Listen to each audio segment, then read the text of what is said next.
Olá, bom dia a todos, sejam bem-vindos a mais um Viva Drops, os nossos devocionais diários, onde nós estamos estudando o livro de Atos. Nós vamos esperar esses 2 minutinhos, aqueles que estão nos assistindo depois, nós estamos agora esperando esses 2 minutinhos, que é o tempo que nós sempre esperamos para o pessoal ir entrando e convidando outras pessoas.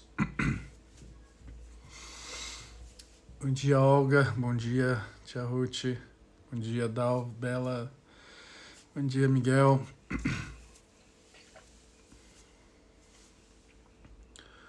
Bom dia, Nádia. Hoje nós vamos estudar o capítulo 5 do livro de Atos. Capítulo 5 do livro de Atos.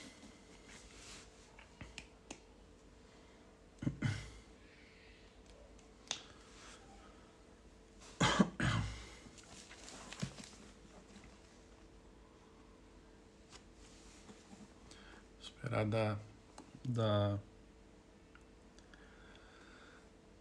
11 e aí nós oramos e aí começamos a devocionar a palavra, compartilhar a palavra. Bom dia, Liz. Bom dia, Vivi.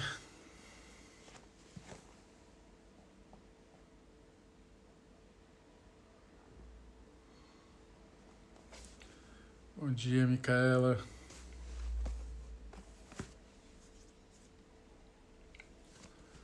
Vamos lá, 11 horas. Vamos orar. Pai, muito obrigado por esse dia. Pai, nós te agradecemos por mais uma manhã, Senhor, que estamos aqui reunidos, Pai, como família em Cristo, Senhor, podendo estudar a Tua Palavra, Pai, podendo escutar a Tua Palavra e ser transformado por ela diariamente, Senhor. Obrigado pelo pão diário que o Senhor nos dá a cada dia, Senhor. Obrigado pelo Teu amor sobre as nossas vidas, Pai. E nós pedimos, Senhor, esteja conosco durante essa semana. Seja conosco agora, em especial durante esse estudo, Pai, fazendo com que essa palavra atinja não somente os nossos ouvidos, mas os nossos corações. Nós pedimos, Pai, em nome de Jesus, Senhor, esteja conosco nessa manhã, Pai. Nós queremos ser transformados por essa palavra, por esse estudo, Pai. Para que nós possamos, assim como essa igreja de Atos, nós possamos ser um referencial para o mundo. Nós possamos mudar o mundo como esses discípulos mudaram, Senhor. Em nome de Jesus, Pai. Amém. Amém. Bom dia, Xande. Calma aí, gente. Só um segundo.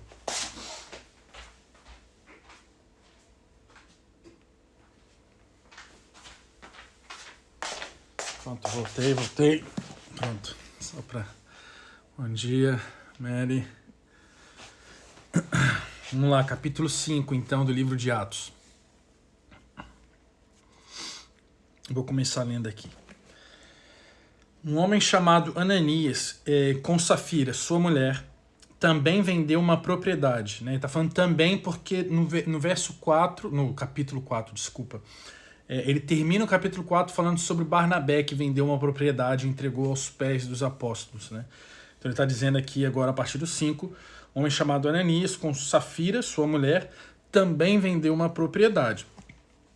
Ele reteve parte do dinheiro para si, sabendo disso também sua mulher, e o restante levou e colocou aos pés dos apóstolos. Então perguntou Pedro: Ananias, como você permitiu que Satanás enchesse o seu coração, ao ponto de você mentir ao Espírito Santo e guardar para si uma parte do dinheiro que recebeu pela propriedade? Ela não lhe pertencia, e depois de vendida, o dinheiro não estava em seu poder? O que o levou a pensar em fazer tal coisa? Você não mentiu aos homens, mas sim a Deus. Ouvindo isso, Ananias caiu morto, e grande temor apoderou-se de todos os que ouviram o que tinha acontecido. Então, uma primeira parte é quando eles tinham essa cultura de vender os seus bens, vender as suas propriedades, colocar aos pés dos apóstolos. Né? Alguns acreditam que isso era uma lei, né? Vamos chamar assim, uma lei da igreja primitiva, onde você tinha que vender tudo e entregar aos pés dos apóstolos. Mas a grande maioria acredita que não era uma lei, né? Algum ou outro defende isso, mas entendem que, na verdade, era uma simples cultura, não era uma obrigação de se fazer isso, de ir lá, não, se eu quisesse participar da igreja primitiva, eu precisava vender tudo que eu tinha, eu precisava entregar tudo que eu tinha para poder fazer parte. A grande maioria acredita que isso era simplesmente um desejo que partia do próprio coração deles, porque eles entendiam, não era uma cobrança ou uma obrigação, porque eles entendiam que, a primeira coisa, muitos defendem que eles acreditavam que a volta de Cristo já estava muito próxima, já estava realmente próxima, que ele iria voltar não em muito tempo. Então não havia essa necessidade deles terem mais posses terrenas, mas eles falavam, olha, o que eu tenho eu vou dividir entre os meus irmãos por esse tempo restante, para que nesse tempo restante não haja falta entre nenhum dos meus irmãos, mas porque Cristo também já está voltando. Isso é uma leitura. Uma outra leitura é porque eles simplesmente faziam, não colocando em questão a volta ou não, a volta rápida ou não de Cristo, mas eles simplesmente faziam porque eles tinham esse coração de, olha, se está faltando algo para o meu irmão, está faltando algo para mim. Né? Então eles colocavam aos pés dos apóstolos, aos pés ali dos apóstolos, para que eles dividissem de acordo com a necessidade que havia entre o corpo. Então eu tinha um terreno, eu vendi esse terreno agora custou 1.000 moedas, mas o meu irmão ali do lado não estava conseguindo comer nada, então eles pegavam 2 moedas, davam para aquele irmão desses 1.000 que eu vendi, para que ele comprasse comida, e assim o corpo todo ia se beneficiando daquilo.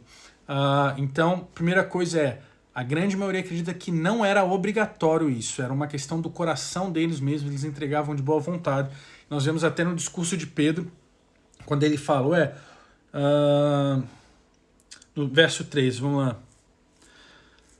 Então perguntou Pedro, Ananias, como você permitiu que Satanás enchesse seu coração ao ponto de você mentir ao Espírito Santo e guardar para si uma parte do dinheiro que recebeu pela propriedade? Olha no 4, ela não lhe pertencia? Então o que ele está dizendo aqui, a propriedade era sua, você trouxe porque você quis. Você falou que queria vender. Né? Podemos entender esse texto dessa maneira. Ela não era sua propriedade? Por que você vendeu, então, falou que ia dar o dinheiro aqui, mas agora está retendo? Ela era sua, você não precisava dar nada. Ela era totalmente sua. Mas agora você veio e falou que queria colocar aos nossos pés. Esse termo, colocar aos pés, era entregar, né? Dar literalmente ali para eles, para que, como eu falei, os apóstolos distribuíssem de acordo com a necessidade. Né? A Eliana vai falar no verso 4, aí, depois de vendido, o dinheiro não estava em seu poder? O dinheiro era seu, você veio aqui e entregou porque você quis. Então, esse texto dá a entender isso que eu estava falando antes. Que não era uma obrigação, mas era o que eles mesmos faziam pela uma vontade própria deles. Né? Então, nós lemos até o 4. Né? O que levou a fazer isso? Você não mentiu aos homens, mas sim a Deus. Isso é uma frase muito forte no final do 4. Né? Quando nós estamos mentindo a alguém que nós acreditamos que seja uma causa ou uma autoridade levantada por Deus para que está fazendo uma obra de Deus. Né? Ali interessante é que ele estava dividindo o dinheiro, entregando o dinheiro para a comunidade cristã, e naquele momento, quando ele faz essa mentira, que era uma visão que eles tinham, afetava a comunidade, afetava a obra, Pedro usa esse termo tão forte, falando, você não está mentindo a homens, você está mentindo a Deus. Porque você não está entregando... A leitura aqui pode ser, você não estava entregando esse dinheiro para mim, para Pedro. Você não estava entregando esse dinheiro para João, para Tiago, ou para quem quer que estivesse aqui nesse lugar. Você estava entregando esse dinheiro para a obra de Cristo, para o reino de Deus. Esse dinheiro iria ser usado para o reino, e não para mim. Não era para Pedro, não era para... Então você não está mentindo para mim, você está mentindo a Deus, porque é a obra dele. Então isso é uma frase forte, mas que nos faz refletir.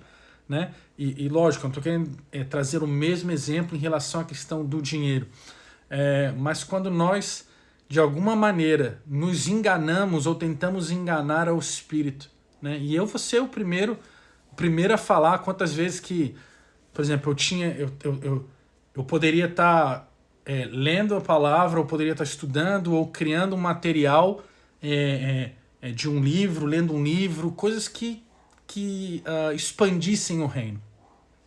Quantas vezes eu não poderia estar fazendo isso, e muitas das vezes eu estou mentindo para mim mesmo. Não, hoje não, estou muito cansado. Mas daria para fazer. Se você parar para pensar, né, se eu parasse para pensar, daria para ir lá, fazer um material, fazer uma coisa ali. Bom dia, Camila, Daniel, Carlília, Cláudia, bom dia a todos que entraram aí depois. Daria para fazer. Então muitas das vezes nós nos pegamos, não é que seja uma coisa, uau, meu Deus, então foi uma coisa que ele roubou o dinheiro da igreja, isso, etc. Não, às vezes são pequenas mentiras que nós criamos dentro de nós mesmos. E que se nós pararmos para pensar, nós podemos estar, não como o texto diz, não mentindo a nós mesmos, a homens, mas estamos mentindo a Deus, porque se faz parte da obra de Deus, se faz parte do reino, aquilo que você está fazendo. Você não está enganando ninguém a não ser a si mesmo. E se faz parte do reino, você está enganando ao rei. Né? A nossa mentalidade, vamos voltar, né, como eu gosto muito de usar, aos filmes que remetem à antiguidade. Esses filmes medievais, onde existia o rei. Hoje nós vivemos numa cultura de democracia, onde existe um governador, mas o povo tem voz. Nós olhamos para a época de reinado, que é o que existe no reino de Deus, um reinado, existe um rei. Não havia essa coisa de que a população tinha uma voz, mas era a voz de Deus, e essa voz de Deus era expressada como uma vontade, e a população, todos aqueles que faziam parte do reinado, daquele reino, precisavam obedecer aquilo que era falado.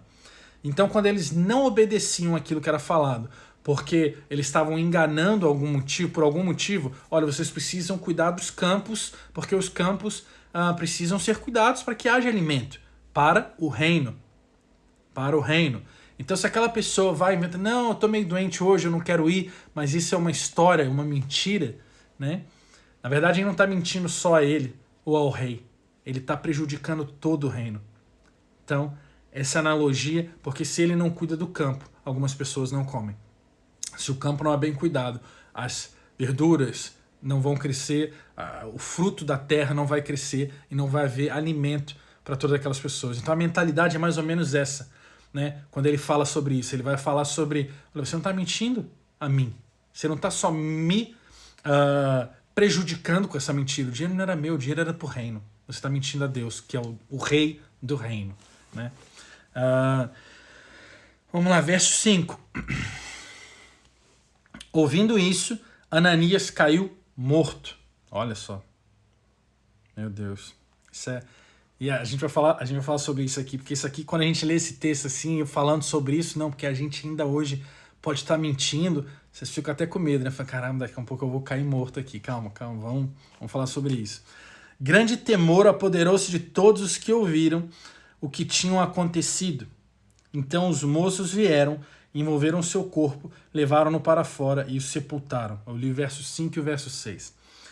Então, logo após Ananias ouvir isso, você está mentindo a Deus e não ao homem, porque você deixou o diabo tentar o seu coração e tal. Todo aquele discurso que nós lemos, ele cai morto. Né? Eu estudei um pouco sobre isso aqui, e muitas pessoas dizem que, lógico, não queremos tirar a ação do Espírito Santo, mas muitos dizem que o impacto de ouvir isso foi tão grande que causou uma... Esqueci o nome agora. Mas é uma morte súbita. Caramba, esqueci o nome que dá. Tipo um... Quando você tem aquele negócio do coração que dá um... Enfim, se alguém lembrar aí, eu esqueci o nome dessa... Você tem um ataque cardíaco, acho que é isso, né? Que dá um negócio que você simplesmente... Eu acho que é o ataque cardíaco, eu não lembro agora. Mas enfim, e como eu falei, não querendo tirar que, não, então foi uma causa totalmente natural, né? Não, nós acreditamos que sim, havia toda a questão espiritual ali envolvida também, porque Pedro não estaria mentindo para ele e falando, não, Pedro só estava querendo botar medo nele, Pedro só estava querendo colocar terror nele. Eu não acredito que a Bíblia expõe isso no texto, e estaria expondo isso no texto como uma uma mentira para pesar a Ananias, né? Era uma realidade, mas essa realidade era uma realidade pesada. Agora, você não está mentindo somente a mim, você está mentindo. É ataque cardíaco, essa que é súbita, né? Que a Bela está respondendo aqui. Você pode ter do nada e desaba ali e morre de uma hora para outra, né? Se não for isso, me perdoem, mas a Bela está falando que é isso mesmo. Então, isso é interessante, mas o que é interessante nesse texto? Porque pode causar esse medo, né? De que, caramba, ele caiu morto porque mentiu ali, né? Caramba, o Espírito Santo então mata aqueles que mentem. Se nós estivermos na igreja e a gente mentir, a gente vai morrer, vai cair duro. O que é interessante, e nós devemos usar isso como uma realidade na leitura da Bíblia. Nós devemos sempre olhar e ver os casos, quando esses casos eles são comuns na Bíblia. O que eu quero dizer com isso? Se nós olharmos uma prática da igreja, eles se reuniam todos os dias como um só corpo, em uma só mente. Isso aparece quantas vezes na Bíblia? Diversas vezes. Nós vamos ler o livro de Atos e ver que a igreja se reunia como um só corpo, uma só mente, um só coração. Nós vemos a unidade representada durante toda a Bíblia. Então, o que isso quer dizer? Que isso era algo que perdurou. Isso é algo que não era uma situação esporádica ou momentânea, ou uma coisa que aconteceu num certo momento e não aconteceu mais. Uma situação isolada, né? Mas era algo contínuo. Né? Por exemplo, quando o texto bíblico, e isso é uma coisa que as pessoas usam muito para falar, por exemplo, sobre a questão da tatuagem. Usam aquele texto lá atrás do Antigo Testamento, e não tem nada falando, quando eu quis dizer lá atrás, não é que o Antigo Testamento não sirva para nada, mas é um texto antigo que vai falar sobre não tatuar, marcar o seu corpo em homenagem aos mortos. E aí eles usam esse texto para dizer, olha, não se pode tatuar, porque você está fazendo isso, você está marcando o seu corpo. Mas o mesmo texto vai falar também sobre a questão de aparar as barbas, os pelos.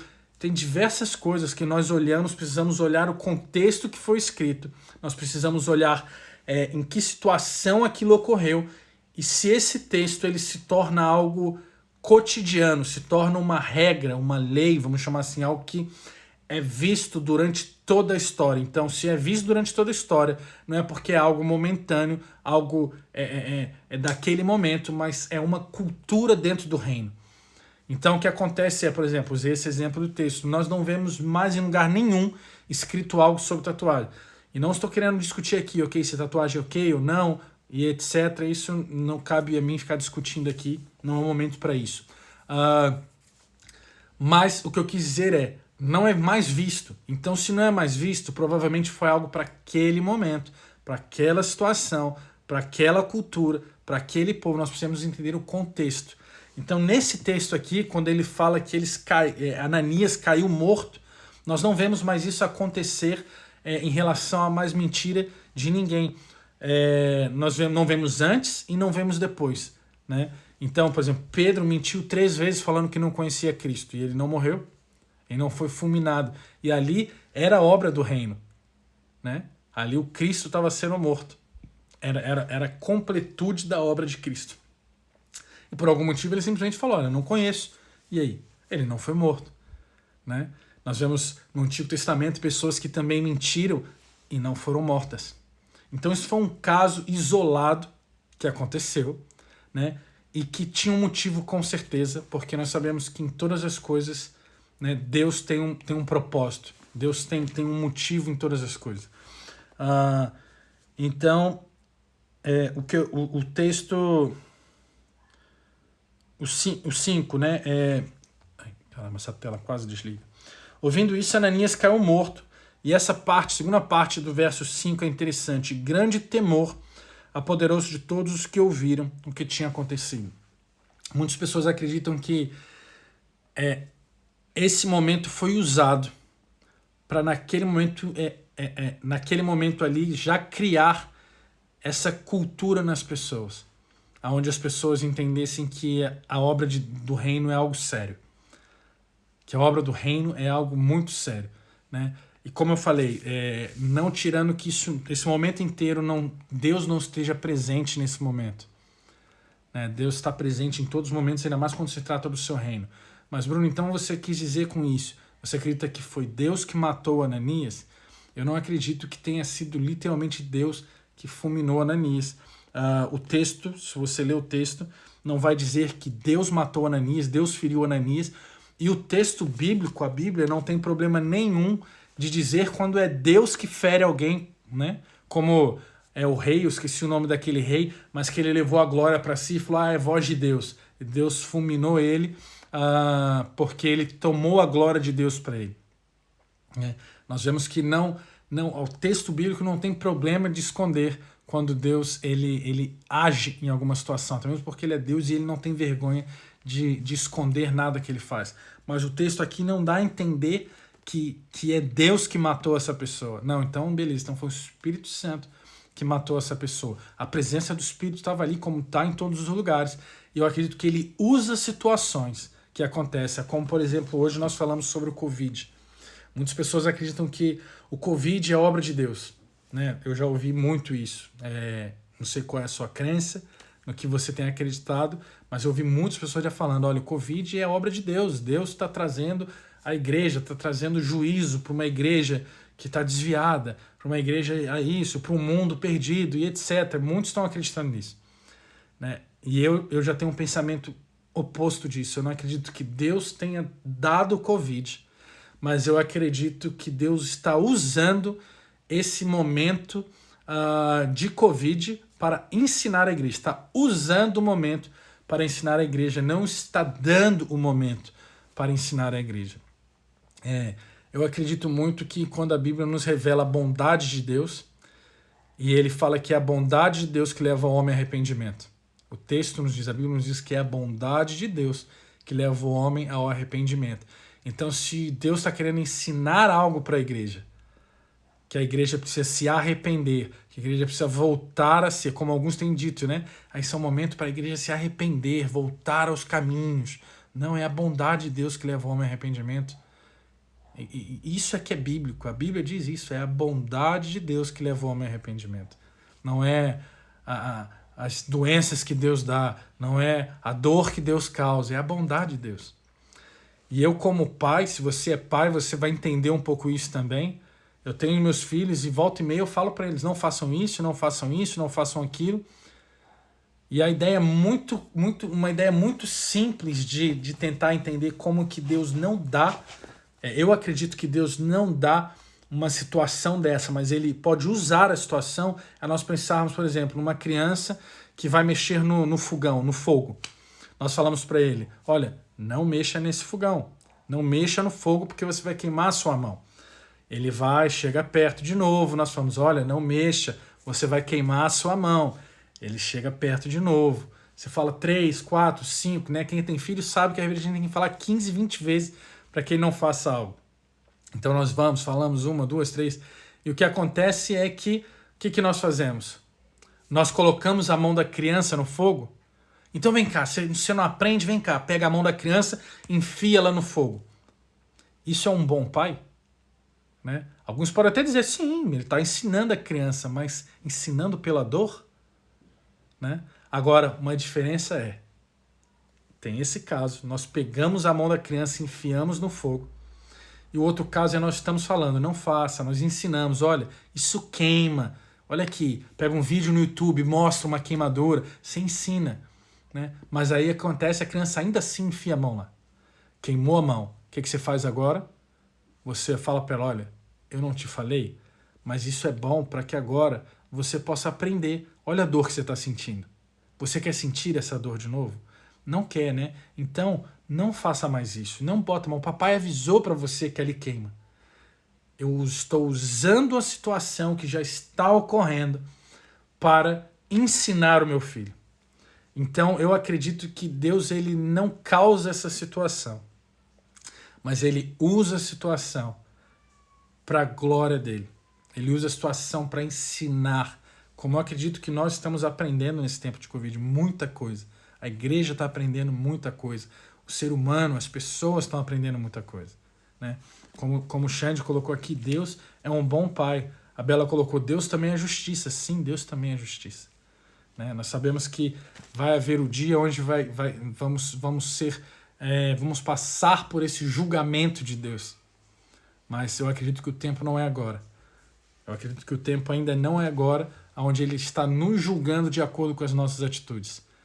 O tempo ainda há de chegar onde Ele vai nos julgar de acordo com as nossas atitudes. Nesse momento, nós ainda estamos no processo até esse ponto, né? Mas Deus também é justiça, né? Aquela frase que muitos usam, Deus é amor, mas também é justiça. Muitos falam sempre essa frase e é uma verdade. É uma verdade.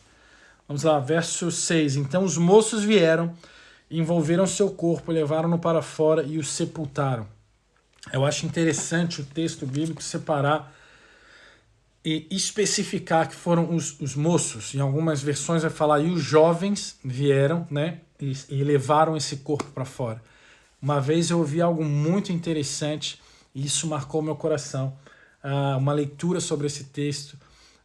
O texto mesmo em si não vai adentrar muito mais nisso, mas uma leitura que eu vi sobre isso é falando que a juventude, a nova geração, a geração que está vindo, a próxima geração, né, é a geração que tem o trabalho de tirar o que está morto de dentro da igreja. Né? Aquilo que está morto dentro da igreja é o trabalho dos jovens tirar e lançar para fora. Então eu achei isso muito interessante, essa leitura, e quero compartilhar aqui com vocês. Né? Não sei se você hoje ainda é jovem ou se considera jovem, mas eu gostei dessa leitura de que é o nosso trabalho, o trabalho daqueles que ainda são jovens, entrar na igreja, ver o que está morto dentro da igreja e levar para fora. Né? E nós vamos ver quando nós lemos sobre Ananias, que foi a mesma coisa, o texto se repete. E os jovens, né, os moços, levaram ela para fora. Vamos lá, verso 7. Cerca de 3 horas mais tarde, entrou sua mulher, sem saber o que havia acontecido. Pedro lhe perguntou, diga-me, foi esse o preço que vocês conseguiram pela propriedade? Respondeu ela, sim, foi esse mesmo. Pedro lhe disse, por que vocês entraram em acordo para tentar o Espírito Santo, o Espírito do Senhor? Veja, estão à porta os pés do que sepultaram seu marido, e eles a levarão também. Naquele mesmo instante ela caiu morta aos pés dele. Então os moços entraram, né, os jovens entraram, encontrando-a morta. Levaram-na e sepultaram ao lado do seu marido. E grande temor apoderou-se de toda a igreja, de todos que ouviram falar desses acontecimentos. Então olha só que interessante, mais uma vez Safira, sua esposa, entra e Pedro dá mais uma chance para Safira, falando, olha, foi esse mesmo valor que vocês deram? É interessante ver que ele não julga o pecado, o erro do seu marido em cima da sua esposa, mas ele faz essa separação. Olha, como se fala assim, estou te dando mais uma chance. Foi esse o valor que vocês venderam? E ela fala, sim, foi esse mesmo. Ele fala, vocês estão mentindo, já está aí os pés daqueles que sepultaram seu marido, também irão sepultá-la. Ela também cai morta, e os jovens entram mais uma vez e levam o corpo dela para fora. Né? E grande temor, verso 11, apoderou-se de toda a igreja, de todos que ouviram falar desses acontecimentos. Eu quero ler João 8,44 com vocês rapidinho, para nós daqui a um pouco terminarmos, para honrar o horário aí, não ficar muito... Nós não vamos conseguir terminar o capítulo 5, mas enfim, eu também não estou correndo, nós vamos fazer, se precisar, em 3 meses. Eu quero é poder ler esse texto junto com vocês e a gente entrar o máximo possível, precisar ficar um dia num verso e a gente conseguir tirar coisa desse um verso, tirar... revelação, tirar estudo desse um verso, amém por isso, né? E me ajudem, como eu falei nas primeiras lives, coloquem nos comentários depois, porque esses comentários que estão aqui, eles não ficam gravados, né? Depois entrem nos comentários e coloquem o que vocês gostaram, coisas que vocês aprenderam, coisas que eu não falei no texto, mas na leitura, mas que vocês aprenderam, porque eu quero aprender também, né? Então, olha, Bruno, quando você leu esse texto, você não falou sobre isso, e uma vez eu ouvi uma pregação sobre isso. Coloque lá, vai ser muito bom nós podermos ouvir o que você tem aprendido não só aqui comigo, mas o que você já aprendeu na sua caminhada, né? Uma revelação que Deus te deu sobre esse texto, para que eu possa também aprender. As pessoas que estão lendo também, vão ler depois, possam aprender também com você, né? Vamos lá, João 8,44. Eu vou falar agora sobre a questão da mentira, quando ele fala assim, vocês estão mentindo ao Espírito Santo, vocês estão mentindo, a mentira que estão falando é a Deus. Olha o que João entende sobre isso, olha a força do que é mentira e a verdade. Vamos lá, João 8,44. Vocês pertencem ao pai de vocês, o diabo, e querem realizar o desejo dele. Ele foi homicida desde o princípio e não se apegou à verdade, pois não há verdade nele. Quando mente, fala a sua própria língua, pois é mentiroso e o pai da mentira. O diabo é o pai da mentira. Aquilo que nós muitas das vezes repetimos, é que é o pai da mentira, né? Que muito acha que não é bíblico, que é só um jargão da igreja, que é um pai da mentira. E não é bíblico, tá aqui, ó, João 8,44. O diabo é o pai da mentira. A mentira tem lugar nele, a mentira é a língua dele. Olha o que o texto chega a dizer, né? Quando mente, fala a sua própria língua, pois é mentiroso. Então, quando nós estamos mentindo, nós estamos falando a língua do diabo. A língua do diabo. Pensa como se a mentira, como se fosse uma outra língua que você não saiba falar. Como vou falar alemão ou vou falar inglês. Olha que interessante isso. Quando nós mentimos, nós estamos falando a língua do diabo, né? Então, olha isso, sobre a mentira. João 16,13. João 16,13. Olha a diferença. João, capítulo 16, verso 13. Mas quando o Espírito da verdade vier, ele os guiará a toda a verdade. Não falará de si mesmo, falará apenas o que ouvir e lhes anunciará o que está por vir. O Espírito de Deus é o Espírito da verdade.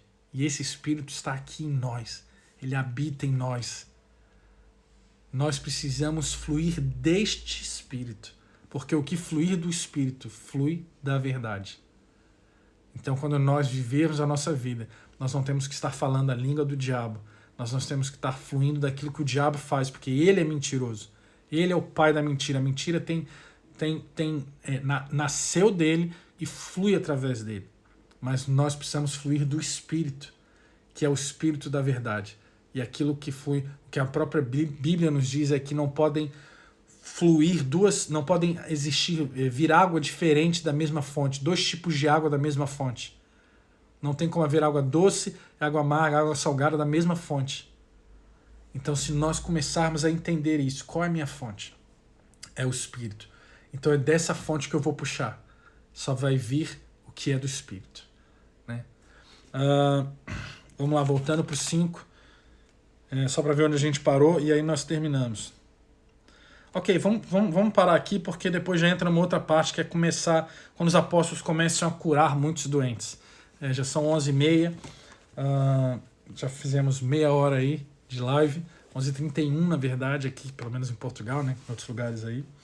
Já são horários diferentes devido ao fuso horário. E aí, a partir de amanhã, na sexta, né? Hoje é quinta, nós fazemos o capítulo 5, verso 12. Começamos a partir do verso 12. Deixa eu só ler o que a Dalva colocou. É o momento para nós refletirmos e nos entregar no reino de Deus, perdoar o próximo, unir família com rancor, ódio e tudo mais.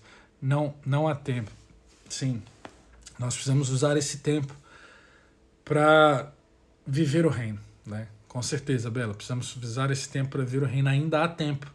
Enquanto ainda houver jogo, né, como costumamos falar no futebol, enquanto ainda tem tempo no cronômetro, ainda dá para virar o jogo, ainda dá para fazer gol, ainda dá para fazer alvo. Só para o jogo quando o juiz apita, né? Então vamos usar essa analogia para o reino.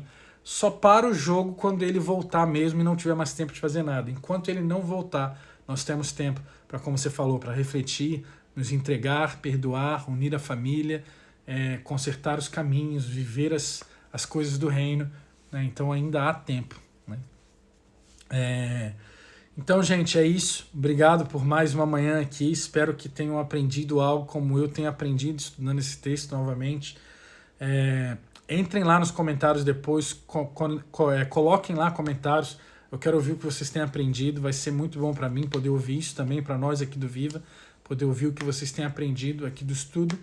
E como eu falei, não só do estudo, mas também coloquem coisas que vocês sabem sobre esse texto, que eu possa não ter comentado, ou que revelações que vocês têm sobre esse texto. Eu quero muito ver isso também, para poder aprender. Quem sabe num próximo estudo de Atos, eu não posso até passar aquilo que vocês estão me ensinando, né? Eu gostaria muito disso. Então, coloquem lá nos comentários.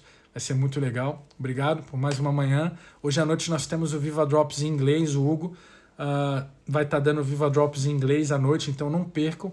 O horário da noite não mudou, ok, gente? O horário da noite ainda é o mesmo. O horário é às 9h58, horário de Portugal, Lisboa. Então, o pessoal do Brasil que está assistindo, lembra que não vai ser mais às 7h58, vai ser às 6h58, porque estamos com 4 horas... Não, calma aí. 9h58, não, vai ser às 5h58, perdão, gente. Às 5h58, horário do Brasil, 5 da tarde, 5h58 da tarde, vai ser o Viva Drops em inglês. O Brasil agora está com 4 horas de diferença de Portugal, não mais 3, tá bom? Então é isso. Nos vemos hoje à noite no Drops em inglês. E os que não vão participar hoje do inglês, o que eu recomendo, participem. É muito bom, tem sido uma benção. Se você sabe inglês, vai lá participar. É bom você treinar seu inglês, é bom você ouvir mais uma palavra de Deus. E se você não sabe inglês, ora antes. Pede, Deus, me batize com dom de línguas. Eu quero aprender inglês agora, em nome de Jesus. E vai na fé, quem sabe Deus não te dá o dom de entender inglês naquele momento ali. Pode acontecer, eu conheço pessoas que experimentaram disso, né? Então, aparece lá. E para os que não forem, nos vemos amanhã, às 9h58, desculpa, às 10h58 da manhã, horário de Lisboa, Portugal, para o resto do capítulo 5 do livro de Atos, tá bom? Deus abençoe a todos. Tchau, tchau. Uma ótima quinta para vocês.